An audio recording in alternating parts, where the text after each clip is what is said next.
Go yard. I got so much motherfucking design on right now. Break it down, bring it back, make it clap. I got 3 old thoughts, new guap, wear that thing. Bitches on my line, and you know.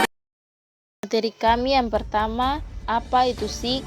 SIG merupakan sistem informasi berbasis komputer yang mengolah data spasial berkenaan dengan ruang atau tempat baru dengan mendapatkan gambar pola atau perubahan fenomena suatu wilayah. Kita ambil contoh peran SIG dalam meramalkan terjadinya tanah longsor di suatu wilayah. Dalam SIG terdapat pemodelan spasial yang berguna untuk memahami, menggambarkan, dan memprediksi suatu fenomena di kurun. Perencanaan ini dapat dilakukan dengan memasukkan faktor-faktor penyebab tanah longsor. Faktor-faktor tersebut bisa berbeda pada tiap wilayah, tapi kita bisa melihat faktor apa saja yang umumnya terjadi tanah longsor. Kemudian faktor tersebut dikombinasikan dengan data kejadian bencana tanah longsor yang sudah pernah terjadi dan data wilayah administrasi. Semua data diproses dengan algoritma dan software khusus. Hasil akhirnya kita bisa lihat wilayah rawan longsor hingga beberapa volume tanah yang akan tererosi. Model ini dibutuhkan untuk antisipasi bencana tanah longsor agar bisa meminimalisir korban jiwa, kerugian material, dan dampak negatifnya. Jadi, tujuan menganalisis SIG adalah untuk meramalkan kejadian-kejadian atau bencana suatu daerah, salah satunya adalah tanah longsor. Gimana cara mengolah SIG?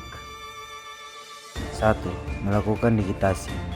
Tahap awal proses input data peta ke dalam komputer yang diperoleh dari data dasar atau citra satelit, foto udara, dan peta cetak menggunakan software ArcGIS atau Google Earth Output.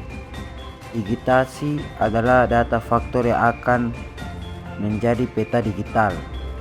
Kedua, mengolah data atribut, informasi tambahan atau grafik dan tabel mengenai suatu wilayah.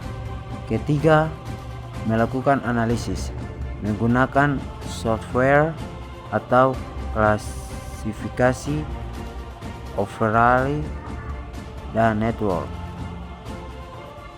3. Mendapatkan hasil proses layout atau keterangan mengenai peta wilayah untuk mempermudah pembaca dalam membaca kejadian. Analisis SIG. Analisis spasial dalam SIG adalah suatu kumpulan metode yang bisa digunakan untuk melakukan pengolahan SIG.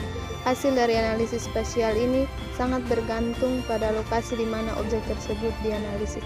Dalam melakukan analisis, ternyata ada fungsi-fungsi yang bisa digunakan menurut Edi Prahasta 2009.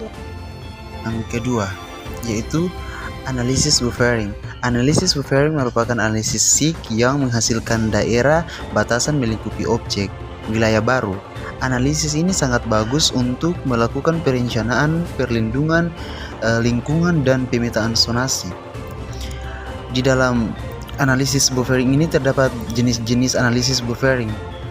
Yang pertama, titik pada peta untuk menunjukkan suatu lokasi. Yang kedua, garis pada peta untuk menunjukkan jalan rel atau sungai. Yang ketiga, poligon pada peta untuk menunjukkan area danau, pegunungan, dan pemukiman. Contohnya zona pemetaan gunung api. Peta rediksi zona pemetaan gunung api Fuji, yaitu terdapat di negara Jepang, yang menggunakan analisis buffering. 3. Analisis overlay. Analisis overlay merupakan tumpang susun 2 atau lebih data spasial. Analisis ini cocok untuk menentukan kesesuaian lahan dan integrasi informasi spasial. Jenis-jenis analisis overlay. 1. Menggunakan metode union, semua lapisan data terlihat. Contohnya peta penggunaan tanah tambah peta jaringan lahan, sama dengan overlay union. 2. Menggunakan metode intersect, menunjukkan bagian kenampakan yang berpotongan. Contohnya peta jenis tanah Pulau Kalimantan tambah peta Provinsi Kalimantan Tengah sama dengan peta jenis tanah Provinsi Kalimantan Tengah. Keempat, analisis networking merupakan analisis jaringan agar suatu garis atau titik saling terhubung. Analisis ini sering banget kita temui dalam Google Maps. Fungsi analisis networking adalah sebagai berikut. Analisis jalur untuk mencari rute terdekat dan tercepat antara titik. Routing untuk mencari rute ke banyak lokasi.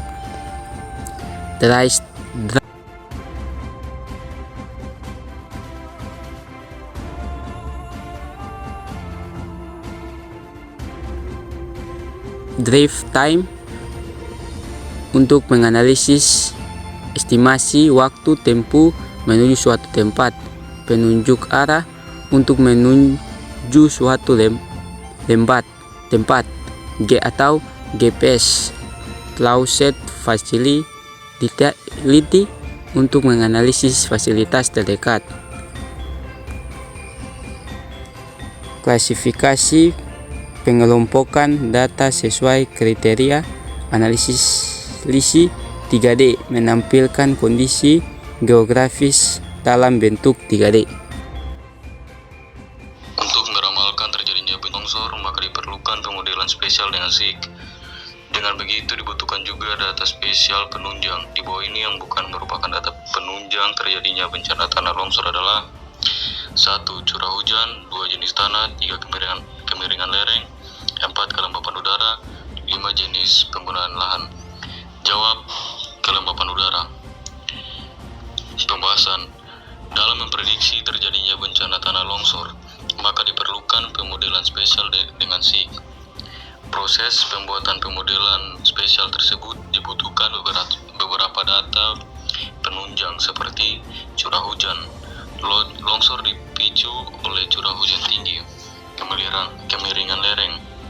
Longsor terjadi pada wilayah dengan kemiringan lereng curam. Jenis tanah.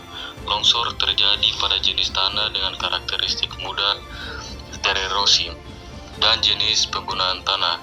Penggunaan tanah untuk perkebunan sayur di lereng pegunungan dapat memicu terjadinya longsor. Contoh soal yang kedua, tahap awal pembuatan peta digital adalah yang pertama analisis, yang kedua digital, yang ketiga manipulasi, yang keempat overlay. Jawaban yang benar adalah digital. Pembahasan. Digital merupakan tahap awal proses input data ke dalam komputer. Jadi, digital ini intinya akan menghasilkan data vektor yang selanjutnya diolah menjadi beta digital. Pengolahan data tersebut menggunakan software pemetaan seperti ArcGIS R5 dan Google Earth.